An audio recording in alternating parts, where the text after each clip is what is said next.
तो किसी ने पूछा कि over thinkers he her bar and में हर्ट क्यों होते हैं। तो पता है ओवर थिंकर्स की एक सबसे बड़ी प्रॉब्लम क्या है कि वो सिर्फ ओवर थिंक नहीं करते, they also over give, they over love, they over care, they over trust, they over understand। ये जानने के बाद भी कि आजकल की ये दुनिया, आजकल के लोग डिजर्व नहीं करते उनका ये ओवर इन्वेस्टिंग बिहेवियर, वो फिर भी नहीं समझते। हर बार सोचते हैं कि अब से ऐसा नहीं करना, लेकिन फिर जैसे ही किसी के क्लोज होते हैं फिर से सब ओवर ही ओवर स्टार्ट हो जाता है। क्या करें, वो बने ही ऐसे हैं। और बस इसी वजह से अक्सर they also end up getting over pain and over hurt.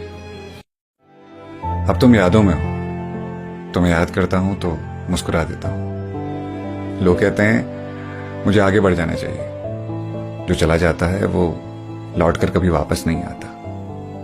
मेरा मन इस बात को मानने के लिए तैयार नहीं है। मैं रोज इंतजार में हूं, या तो तुम अब लौटोगे या मुझे